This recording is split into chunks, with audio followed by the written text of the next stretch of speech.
당시 영국에는 혁명이 거세게 일어날 때, 유럽에는 혁명이 일어날 때예요. 그 당시 이제 농업사회에서 산업사회로 옮겨가면서 막 공장이 생기고, 그러니까 사람들이 농촌을 버리고 도시로 몰려오고, 그러다 보니까 도시에 빈부 차이가 막 생기기 시작하는 거예요. 그리고 이제 가난하니까 애들을 공부를 안 시키고, 부모들이 애들을 공부 안 시키고 전부 다 공장으로 보내고, 전부 다 애들이 나가가지고 일하고, 그러니까 교육도 안 되고 빈부격차고, 그리고 사람들이 술과 마약과 음주, 도박에 빠져가지고 유럽 전체가 피폐하던데, 유럽 전체가. 그러니까 결국은 사람들이 견디지 못하니까 혁명들이 일어나잖아요. 혁명이. 그죠? 못 살겠다 그러면 이제 시민혁명이 일어나는 겁니다. 그래서 3대 혁명이 뭡니까? 여러분들 교과서에서 배웠을 때 3대 혁명은 영국의 혁명, 프랑스 혁명, 미국 혁명이에요. 그런데 우리가 프랑스의 혁명이 일어난 것은 피해 혁명이라고 합니다. 피해 혁명.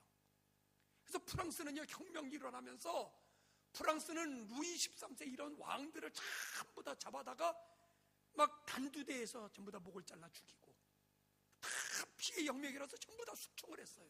숙청을 하고 왕권이 무너지고, 왕권이 다 무너지고, 그리고 이제 피해 혁명이 진행이 됐습니다. 그런데 영국의 혁명은 명예의 혁명이라고 그래요. 명예의 혁명이라. 전혀 틀리잖아요. 프랑스의 혁명은 피해 혁명, 영국의 혁명은 명예의 혁명이에요. 왜 그러냐면 영국은 시민혁명, 똑같이 시민혁명이 일어났지만, 그러나 영국의 혁명은 왕만 바뀌고, 왕만 메리영으로 바뀌고 전혀 뭐 사람을 죽이거나 숙청하거나 이런 게 없어요. 그래서 영국의 혁명을 명예의 혁명이라 이렇게 얘기를 하고, 프랑스의 혁명은 피해 혁명이라고 이렇게 얘기를 합니다. 똑같은 시민혁명인데 왜 영국과 프랑스가 이렇게 서로가 차이가 나느냐 이거예요. 그런데 역사학자들은 얘기하기를, 영국의 혁명이 일어나기 전에 먼저 영국에는 감리교의 웨슬레 목사님이 도덕적인 혁명을 일으켰다는 거예요. 도덕적인 혁명. 그래서 웨슬레 목사님이 먼저 은혜를 체험하고, 그리고 웨슬레 목사님이 나가서 복음을 전하기 시작해요. 특별히 웨슬레 목사님은 길거리에서 복음을 전해요. 말을 타고 가면서 길거리 가서 시장에 가서 복음을 전하고 또 옮겨가고 전하고 또 옮겨가고 전하는데, 근데 웨슬레 목사님의 복음을 듣고 사람들이 회심을 하기 시작하고 회개를 하기 시작한 거예요. 그래서 영국은 웨슬레 목사님의 설교를 듣고 사람들이 다 술을 끊고 도박을 금지하고, 아이들을 전부 다 교회에 보내서 주일학교를 다니게 하고, 정기적으로 사람들이 기도하기 시작하고 금식하고 교회에 나와서 예배를 드리면서 사람들에게 도덕적인 윤리적인 혁명이 먼저 일어나요. 영국은. 그래서 영국은 피해 혁명이 안 일어나고 영국은 명예의 혁명으로 끝쳤고, 프랑스는 피해 혁명으로 이렇게 이어져 갔던 것을 봅니다. 당시 웨슬리 목사님이 얼마나 영향이 컸는지, 제가 언제가 이렇게 차를 타고 가는데 기독교 방송에, 라디오에서 기독교 방송에서 웨슬리 목사님에 대한 이야기가 나오더라고요. 근데 무슨 얘기가 나오냐면 이런 이화예요. 어느 사람이 영국을 여행을 하다가 어느 마을에 들어갔는데 그 마을엔 술집이 하나도 없더라는 거예요. 그 술집이 하나도 없어가지고 이 사람이 물어봤대요. 아니, 이 마을에는 대체 술집이 어떻게 하나도 없습니까? 그랬더니 그 마을 사람이 대답하기를, 100년 전에, 바로도 아니고 100년 전에 웨슬레 목사님이 이 마을에 와서 집회를 드렸습니다. 집회를 했습니다. 근데 웨슬레 목사님이 집회를 한 다음에 이 마을에 술집이 다 없어졌다는 거예요. 그러니까 그만큼 웨슬레 목사님의 영향이 얼마나 컸는지 몰라요. 그래서 웨슬레 목사님이 가서 말씀을 전하고, 웨슬레 목사님이 복음을 전할 때 사람들이 회심하게 되고, 사람들이 술을 끊고 마약을 끊고 사람들이 하나님 앞에 나와서 자복하면서 그들의 삶이 변화가 일어나는 거예요. 그래서 웨슬레 목사님은 영국을 구원했다 이렇게 얘기할 정도예요. 그리고 웨슬레 목사님이 설교할 때, 우리 있잖아요, 베드로가 설교할 때 3,000명씩 5,000명씩 회개를 하잖아요. 근데 우리가 생각할 때, 야, 그런 역사는 성경에나 있는 역사겠지 이렇게 생각할 텐데, 5,000명씩 5,000명씩 회개를 했다는 거예요. 5,000명씩 5,000명씩 회개를 했다는 거예요. 웨슬레 목사님의 일기에 보면은 웨슬레 목사님이 설교하는데 7,000명씩 회개하기 시작하더라는 거예요. 7,000명씩 주님께 돌아오고 회개하는 역사가 돌아오기 시작하더라는 거예요. 그래서 세계적인 평가가 감리교회가 영국을 구원했다 이러고 얘기를 합니다. 우리는 자랑스러운 감리교인들입니다. 그러면 이 감리교회가 미국으로 건너갑니다. 그리고 미국으로 건너갔다가 장로교하고 똑같이 1885년에 우리 한국 땅에 처음으로 복음이 들어오죠. 그런데 감리교회가 우리나라에 들어와서 지난주에 감독님도 이 얘기를 하시더라고요. 들어와가지고 제일 먼저 한 게 뭐예요? 병원을 세우잖아요. 우리나라 근대병원 광해원이 감리교회에서 세운 거예요. 제일 먼저 우리나라 병원을 세웠잖아요. 그리고 나서 우리나라에 들어와서 문명퇴치 운동을 일으키면서 우리 감리교회가 배제, 이화, 영명, 배화, 호수돈 이게 다 감리교 학교예요. 다 감리교 선교사들이 와가지고 전부 다 학교를 세우는 겁니다. 그리고 세브란스 병원을 세우고 서재필의 독립신문을 만들고 그러면서 이 나라의 애국애족 남녀평등 독립의식을 고취하는 거예요. 그리고 지난주에 날 얘기 들었듯이 우리나라 초대 대통령 누구요? 이스만 대통령. 근데 이스만 대통령이 감리교인이에요. 네? 자랑스러운 감리교인이에요. 그리고 또 이분은 얘기를 안 하는데 윤보선 대통령 이대 아니에요. 윤보선 대통령도 감리교인이에요. 뿐만 아니라 민족의 지도자였던 김구 선생, 안창호 선생 다 감리교인이에요. 그리고 윤치호 박사, 남궁옥 박사, 우리나라 첫 번째 여자 박사였던 김알람 박사, 그리고 상록수에 나오는 최영신, 이 민족의 근대의 지도자들은 다 감리교에서 나왔어요. 그래서 우리 감리교는 자랑스러운 감리교인이요. 우리 감리교의 후손이 된 것을 우리는 늘 자랑해야 될 줄로 믿습니다. 그러면 다른 사람들은, 다른 위대한 위인들은 우리가 그분들을 기념을 할 때 그분들이 태어난 거를 기념을 해요. 태어난 거를.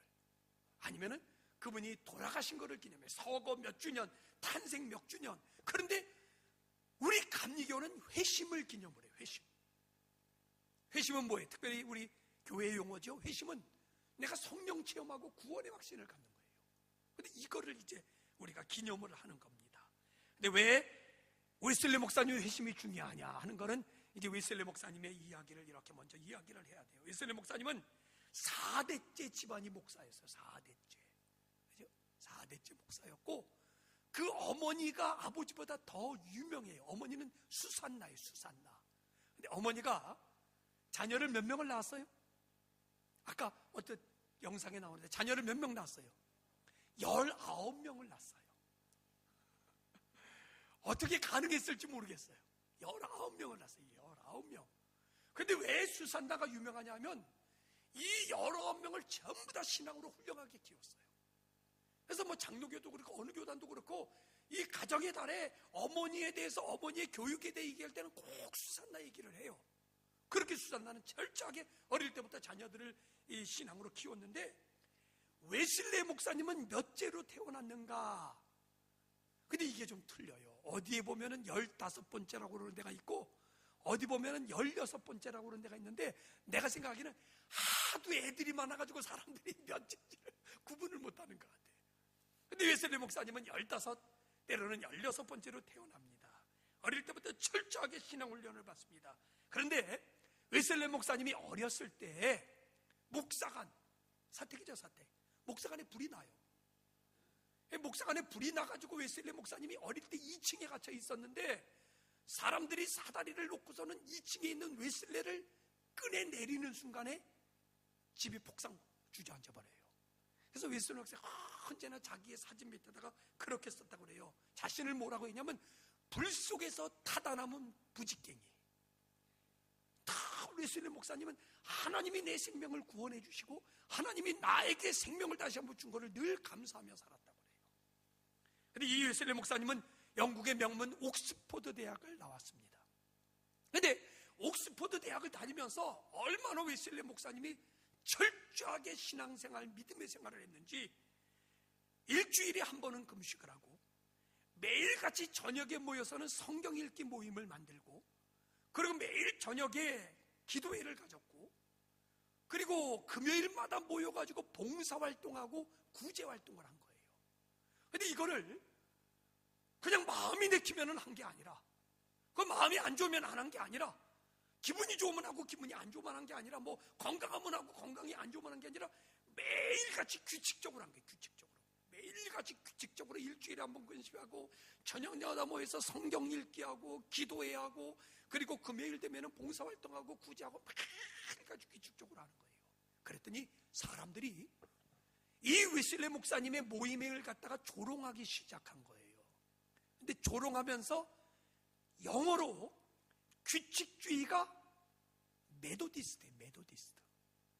그러니까 이 사람들이 조롱하기를 뭐라 하냐면, 야, 저 메도디스트들, 우리나라로 뭐 얘기하면 뭐예요? 저 규칙주의자들.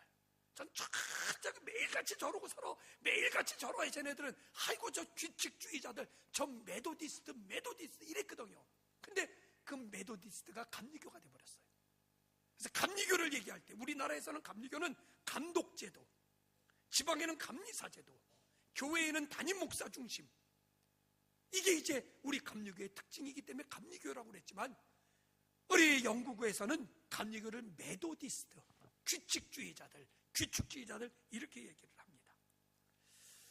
옥스퍼드 대학을 나와서 이제 목사 안수를 받습니다. 목사 안수를 받고, 그리고 미국으로 건너가요. 웨슬리 목사님이 미국에 선교사로 갑니다.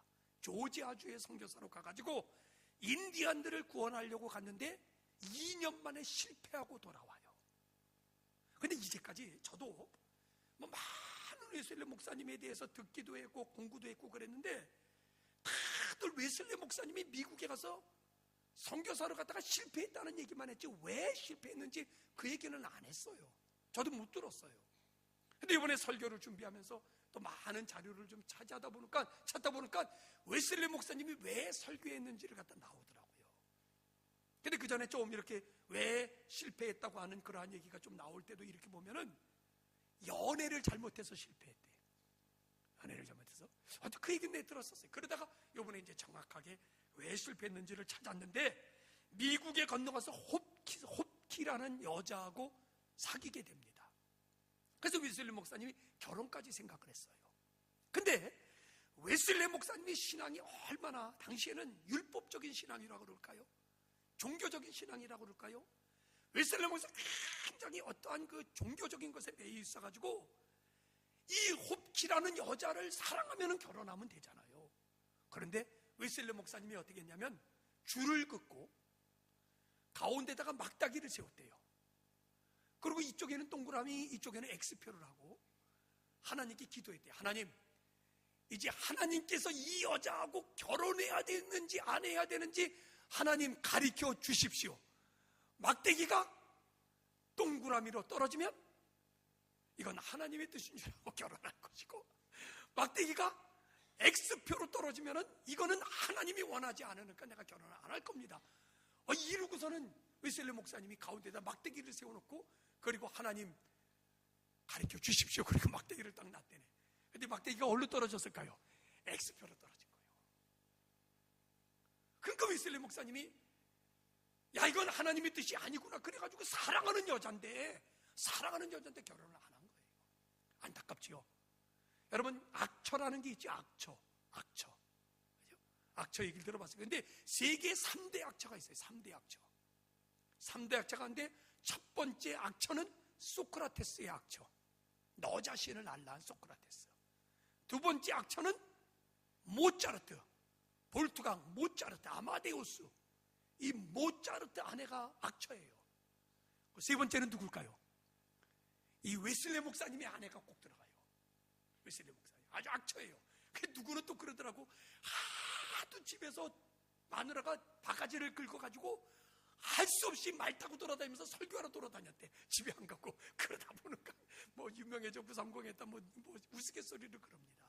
근데 이 홉키라는 여자하고 결혼했다면 굉장히 믿음 좋은 여자였는데, 아니 그거를 막대기 세워놓고 하나님이 가르쳐 주세요 이랬으니 얼마나 당시에 이 웨슬리 목사님의 신앙은 율법적이고 종교적인 신앙이었던 거예요.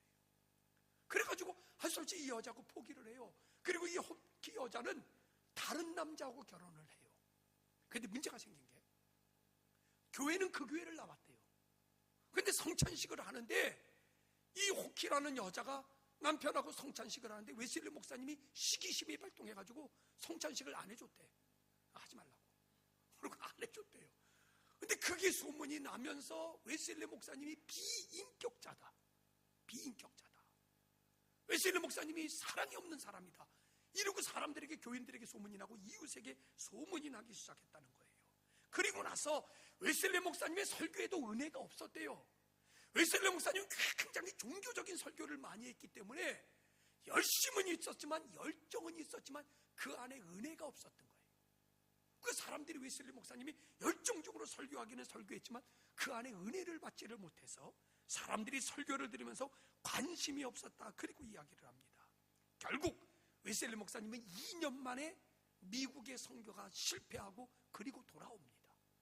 근데 돌아와가지고 웨슬리 목사님이 굉장히 고뇌를 해요.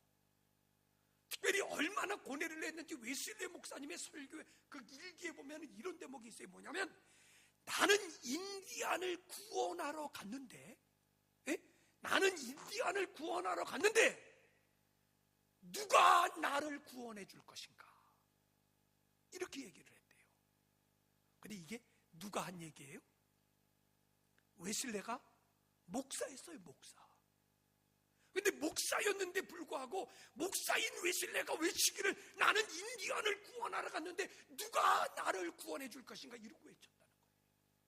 그러니까 웨슬리 목사님은 종교적인 신앙이었어요. 윤리적인 신앙이었어요.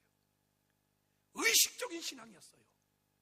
가장 중요한 건 웨슬리 목사님 속에 은혜가 없었다는 거예요. 웨슬리 목사님의 마음속에 체험이 없었다는 거예요. 구원의 확신이 없었다는 거예요. 그래서 웨슬리 목사님이 고민하면서, 나는 인디안을 구원하러 갔는데 누가 나를 구원해 줄 건가, 이러고 외치면서 웨슬리 목사님이 목사를 간두려고 했어요. 근데 친구 모라비안 교도들이, 당신 속에 은혜가 임할도록 설교를 해라. 은혜가 임할 때까지 당신은 설교를 해라. 그래서 다시 이제 열심히 하면서, 그러나 그때 상당히 고뇌하고 하나님 앞에 기도했다고 합니다. 하나님, 나도 은혜 체험하게 해주시고 나도 성령의 체험을 하게 해달라고 상당히 그 시간에 많이 기도할 때입니다. 근데 하루는 영국의 올더스 게이트, 5월 24일 날, 이제 저번에 지났죠. 5월 24일 날 8시 45분에 올더스 게이트 영국의 뒷골목을 지나가다가 보니까 조그만 교회에서 집회를 하는 거예요. 그래서 그 집회에 참석을 했는데 뒷자리에 앉았었대요. 근데 목사님이 나와 설교하는 것도 아니고 한 교인이 나와가지고 루터의 로마서 서문에 대한 믿음으로 구원을 받는다는 이야기를 하는 동안에 믿음으로 구원받는다는 게 마음속에 확 오기 시작하더라는 거예요. 그래서 웨슬리 목사님의 일기에 보면은 그 말씀을 듣는 순간에, 믿음으로 구원받는다는 말씀을 듣는 순간에 자기의 마음이 뜨거워지기 시작했다. 뜨거워지기 시작했다. 그렇게 기록돼요. 그러니까 웨슬리 목사님은 믿음으로 구원받는다는 걸 그 당시에 자기는 솔직히 이해를 못했다는 거예요. 예수 그리스도를 영접하는 순간에 자기는 구원받는다는 걸 이해를 못했대요. 일기에 많이 나와요. 대체 예수를 영접하는 순간에 구원을 받는다는 거, 나는 이거를 이해하지 못하겠다. 이러고 고뇌를 해요.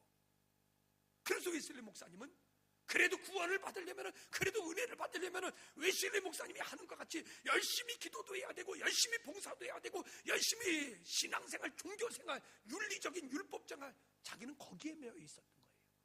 근데 이게 거꾸로죠. 여러분, 은혜를 받고 하나님의 은혜에 감사하여 열심히 하고, 하나님의 은혜에 감사하여 충성하고 봉사해야 될 줄로 믿습니다. 근데 이걸 거꾸로 생각한 거예요. 열심히 봉사하고 충성하면 은혜를 받을 줄 알았는데 은혜가 안 오는 거예요. 그러니까 고뇌를 하고 있었어요. 그러다가 웨슬리 목사님이 그 순간에, 말씀을 듣는 순간에 가슴이 뜨거워지기 시작하고 성령의 체험을 하기 시작하고 은혜의 체험을 하게 되고, 그때부터 웨슬리 목사님이 변화가 오기 시작한 거예요. 그래서 그 전까지는 웨슬리 목사님이 설교할 때 사람들이 설교에 관심이 없었다고 그래요. 그런데 웨슬리 목사님이 은혜를 체험하고 회심하고 나서 설교를 하기 시작하는데 막 수없이 많은 사람들이 몰려오기 시작하는 거예요. 그리고 와가지고 자복하고 통회하고 회개하고 술을 끊고 마약을 끊고 그들이 나와서 하나님 중심으로 살아가는 그런 놀라운 감리교회가 탄생하기 시작한 겁니다. 여러분, 이러한 역사가 오늘도 일어날 수 있기를 주님의 이름으로 축원을 드립니다. 성경에는 이 역사가 기록이 돼 있죠.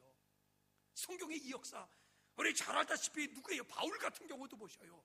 바울이 사울이었을 때 사울도 종교적인 신앙생활이었어요.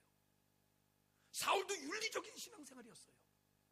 사울은 구원을 몰랐어요. 예수를 몰랐어요. 진정한 예수 그리스도를 체험하지 못했어요. 그러니까 사울은 종교적인 신앙생활에 열심히 했기 때문에 열심히 예수를 핍박했잖아요.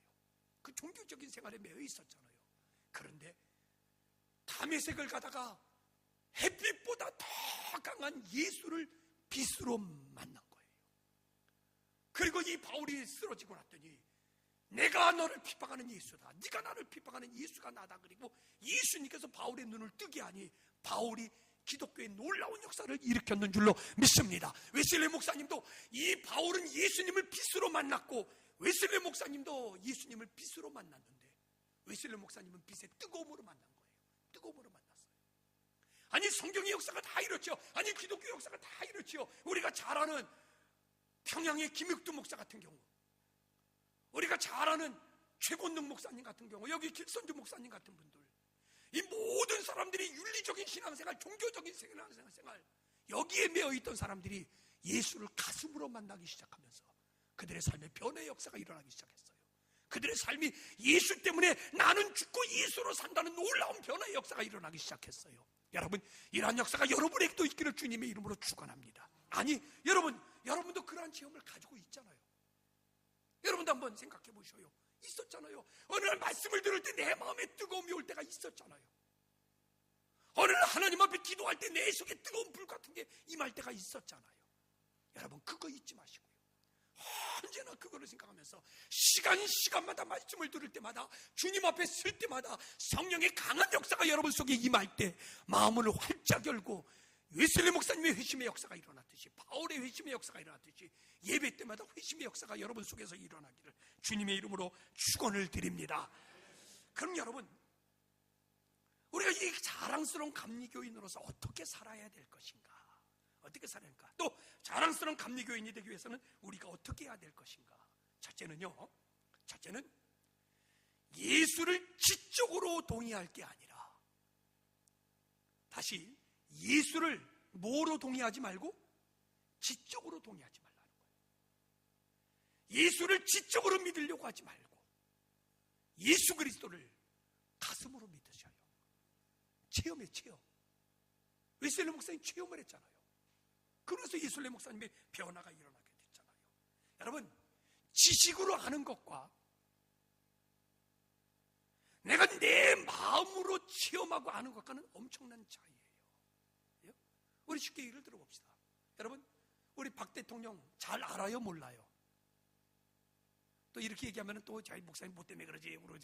여러분, 알아요, 몰라요? 박근혜 대통령 알잖아요. 박근혜 대통령 그러면 얘기할 수 있어요, 없어요? 있잖아요. 아버지가 누구고? 박정희 대통령이고, 어머니가 누구고? 유경수 여사고. 갑자기 부모님 다 돌아가서 고생하다가 뭐 이렇게 돼가지고 다 얘기할 수 있잖아요. 그런데 우리가 지식으로 아는 박근혜 대통령과 내가 박근혜 대통령이 같이 살아보셔요. 살아가지고 실제 삶 속에서 만나는 박근혜 대통령과 이건 질적으로 틀릴 거예요.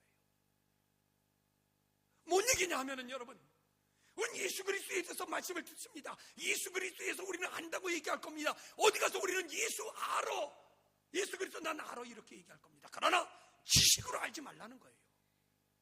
지식으로 동의하지 말라는 거예요. 지식으로 아는 게 아니라 예수 그리스도하고 함께 살기를 주님의 이름으로 축원합니다. 함께 살으셔요. 예수 그리스도를 모시셔요. 나는 죽고 예수로 살며 예수 그리스도가 내 안에서 내 삶의 변화가 나타나야 돼요. 그래서 제가 청년들에게 늘 제가 강조합니다. 내가 청년들에게 늘 강조하는 건 뭐냐면, 모태신앙들, 어릴 때부터 그냥 어머니 손붙잡고 교회에 나오던 청년들, 그런데 그들은 체험이 없을 수가 있어요. 왜 교회에 다니냐고 물으신다면 그냥 어릴 때부터 다녔어요. 왜 예수를 믿는다고 물으신다면 어머니 뱃속에서부터 다녔어요. 이게 모태신앙 아니에요. 어릴 때 신앙 아니에요. 물론 자랑스러워요. 자랑스럽지만 가장 중요한 것, 그래서 제가 매일같이 내가 강조하는 건 뭐냐면, 청년들이요 체험하셔요. 청년들이요 마음을 열고 예수를 모시셔요. 어머니의 예수가 아니라, 아버지의 예수가 아니라, 내가 만나는 예수, 내가 체험하는 예수, 내가 고백하는 예수, 그 예수를 만날 때 내 속에 진정한 회심의 역사가 일어나게 될 줄로 믿습니다. 이게 있어야지만 힘 있는 크리스천이 되는 거예요. 웨슬리 목사님이 예수를 체험하고 났더니 뜨거움으로 변했어요. 뜨거움으로. 정말 뜨거움 가운데 변했어요.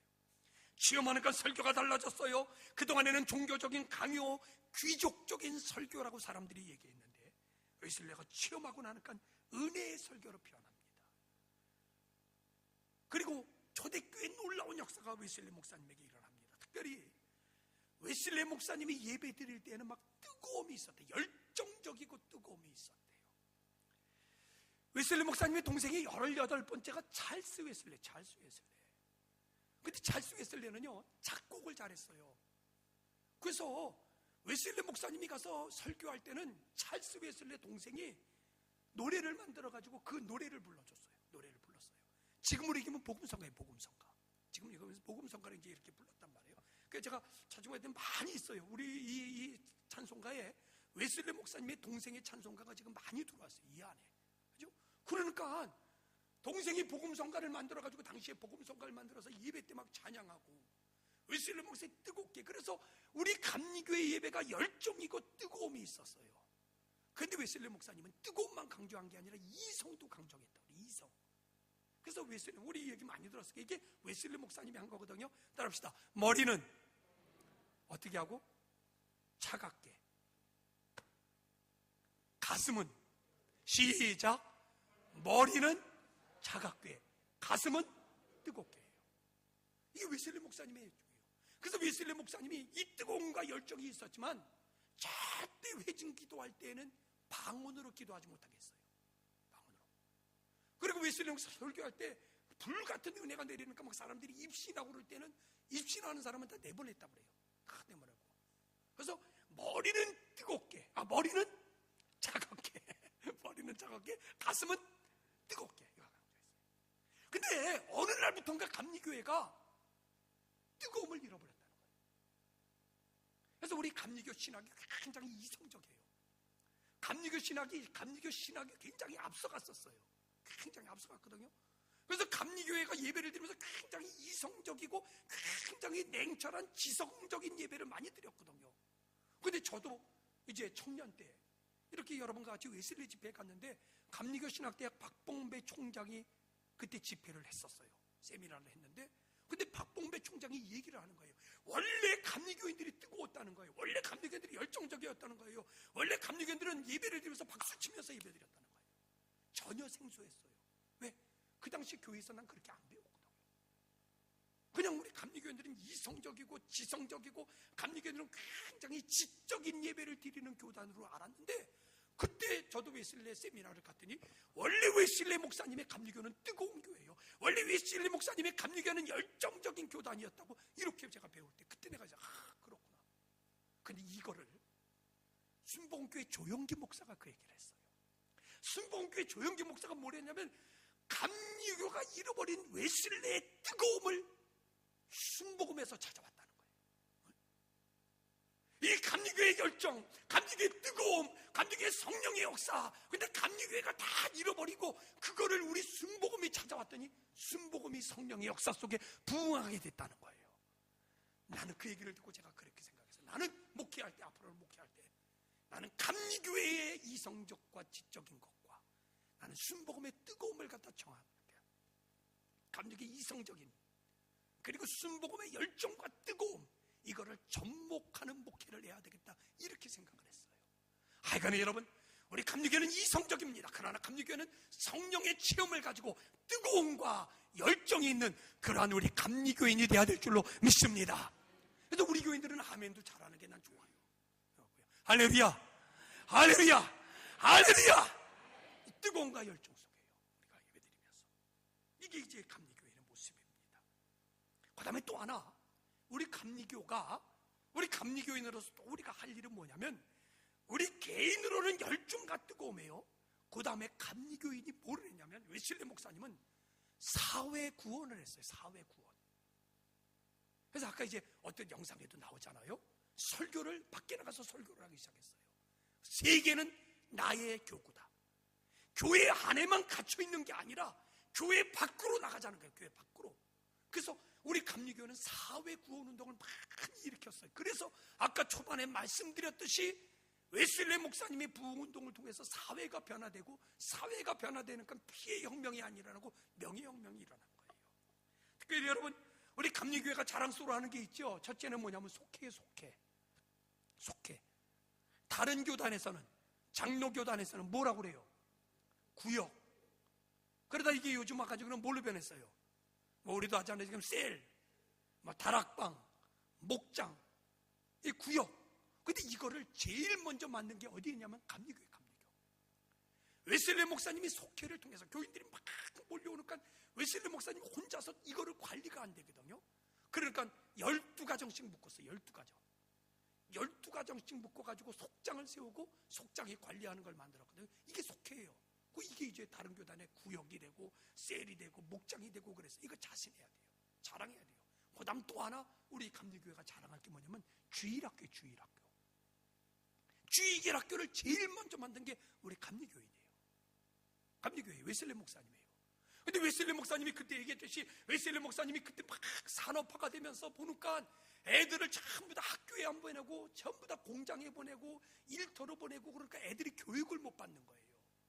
그럼 웨슬리 목사님이 주일날 애들을 교회에 데리고 와서 물론 성경도 가르쳤지만 일반 과목도 가르쳐요. 일반 과목도 가르쳤어요. 교회에서. 그러면서 애들을 불러다가 교육을 시키고, 그러면서 사회를 변화시키는 사회 구원이에요. 그래서 우리 감리교회는 사회신경이라는 게 있어요. 사회신경. 옛날에는 한 달에 한 번씩 꼭 이거를 우리가 이렇게 같이 교인들하고 같이 읽었는데, 사회신경. 그 사회신경의 마지막은 이렇게 기록되어 있어요. 뭐냐면 하나님의 뜻이 이루어진 이 땅이 뭐예요? 천국임을 믿으며 그랬어요. 하나님의 뜻이 이루어진 이 땅이 천국임을 우리는 믿는다. 이랬거든요. 맞잖아요. 하나님의 뜻이 이루어진 내 마음이 천국이요. 하나님의 뜻이 이루어진 내 가정이 천국이요. 하나님의 뜻이 이루어진 이 땅이 천국이 될 줄로 믿습니다. 그래서 웨슬리 목사님 열심히 이 사회를 구원시키려고, 사회에다 복음을 전하려고 열심히 했던 거예요. 저는 우리 한남제일교회가 자랑스럽습니다. 금년에 우리는 우리 지역에 있는 어르신들을 대접하는 우리 행복한 식사 나옴 무료 급식을 이제 시작을 했잖아요. 참 감사해요. 너무너무 감사해요. 참 우리가 할 수 있을까 그랬는데 지금 이제 넉넉하게 잘 진행되고 있습니다. 제가 좀 염려했던 거는 우리 처음 시작했던 지난 4월 달에는 처음 시작하면서 우리가 이제 이렇게 경로당에 계시는 노인네분들을 이제 많이 모시고 왔었어요. 그런데 내가 생각한 거하고는 좀 달라지기 시작했어요. 뭐냐면은 진짜 내가 원했던 거는 진짜 끼니를 굶는 사람들, 밥을 못 먹는 사람들, 또 밥을 먹을 수 있지만 외로운 사람들, 자기 혼자서 그냥 저녁에 그냥 혼자서 이렇게 계시는 외로운 독거노인들, 또 지역에 있는 어려운 사람들이 좀 왔으면 좋겠는데 그랬는데 좀 그런 사람도 있지만 보면은 또 괜찮은 사람들도 와요. 야, 진짜 어려운 사람들이 와야 되는데 그랬는데 지지난주부터 달라지기 시작했어요. 맞아. 그 지지난주 이렇게 봉사한 사람, 지난주 봉사한 사람 알 거예요. 지지난주부터는 진짜 소문나기 시작하면서 어려운 사람들이 오기 시작하더라고요. 와가지고 우리도 밥 먹어도 돼요? 우리도 식사해도 돼요? 아이고 뭐 우리 같은 게 뭐 이러면서 오는 거예요. 너무너무 감사해요. 처음에는 4시에서 5시 했는데 4시 20분 되면 다 끝났잖아요. 그죠? 다 우리가 차로 모시고 오니까 다 식사하고 갔어요. 그래가지고 지지난주 같은 경우는 한 4시 반 돼가지고 이제 그냥 꼼납시다. 이제는 없을 것 같습니다. 이랬거든요. 근데 꾸역꾸역 오는 거예요. 근데 또 와가지고 밥 좀 달라고 그래서 또 주고, 다 치웠는데 밥 달라고 그래서 또 갖다가 놓고 또 주고, 그리고 이제는 어깨건이 그리고 다 비닐봉지에 싸가지고 남은 거 집에 가지고 가겠다고 다 옆구리에 찼는데 또 와가지고 다 또 꺼내놓고 5시까지 계속 와가지고 힘들고 어려운 사람들이 공동 식사를 같이 나누기 시작하는데 얼마나 감사한지 몰라요. 또 하나 연초에 제가 기도한 게 있다면은 지역에 공급방을 제대로 했으면 좋겠다. 이게 웨슬레의 정신이거든요. 그죠? 그래서 왜 한남제일교회가 이곳이 있는지, 왜 한남제일교회가 이 지역에 세워졌는지, 그 사람들이 그러다가 오면서 자기는 여기 토백인데 이 교회가 세워질 때부터 있었는데 한 번도 이 교회에 들어온 적이 없었대요. 근데 사람들이 들어오면서 하는 얘기가, 야, 교회가 이렇게 생겼네요. 사람들이 들어오면서 그동안에 우린 교회에 들어온 적이 없었는데, 야, 교회가 밖에서 보기보다는 굉장히 크네요. 그러고 들어오거든요. 진짜 우리 감리교회는 사회구원이었어요. 그래서 감리교회는 교회 안에만, 교회 안에서 우리가 은혜가 아니라 받은 바 은혜를 가지고 사회를 섬기고, 받은 바 은혜를 가지고 사회를 향해서 구원을 외치는 그러한 교단, 자랑스러운 교단이 돼야 될 줄로 믿습니다. 제 마음에 응어리진 게 하나가 있어요. 이걸 오늘 이제 이렇게 얘기하면서 또 여러분들이 기도해 주시고 도움을 요청을 하고 또 언젠가는 이 일이 됐으면 하는 마음입니다. 뭐냐면은 제 마음속에 응어리진 하나가 있는 게 뭐냐면은 가출 청소년이에요. 가출 청소년. 이 지역에 PC방이 좀 많아서 그런지 어느 날 겨울에 보면은, 우리 몇 번 경험했잖아요. 겨울에 보면은 애들이 와가지고 있는 거예요. 근데 애들이 보면 겨울에 막 추워가지고 막 벌벌 떨면서, 그러면서 어떻게 좀 이렇게 좀 추위를 좀 피해가지고 좀 있을까 막 이랬어요.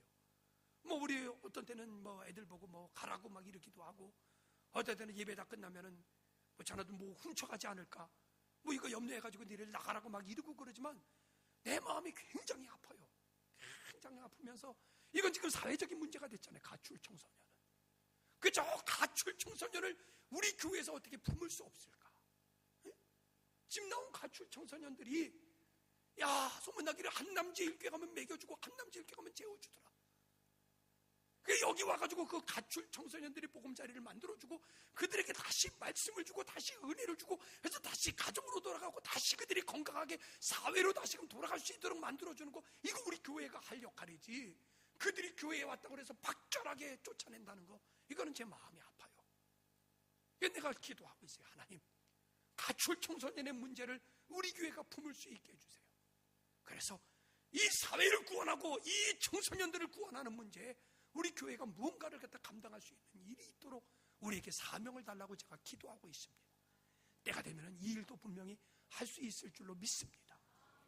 여러분, 우리 오늘 자랑스러운 웨슬레, 자랑스러운 감리교입니다. 두 가지입니다. 첫째는 체험하세요.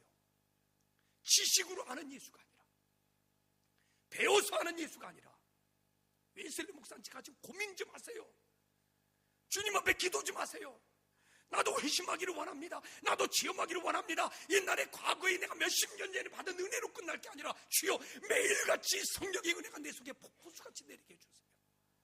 뜨거움을 회복하기를 주님의 이름으로 축원합니다. 그리고 받은 바 은혜를 가지고 사회를 구원합시다. 받은 바 은혜를 가지고 멀리는 못 갈지라도 하다못해 이 지역이라도 한남제일교회가 이 지역에 필요한 교회야, 이렇게 소문나면서 진짜 이 지역을 위해서 우리가 역할을 감당할 수 있는 그런 한남제일교회 될 수 있기를 주님의 이름으로 축원을 드립니다. 우리 찬양을 드리면서 오늘 말씀을 기억합니다. 내가 매일 기쁘게 성령이 오셨네.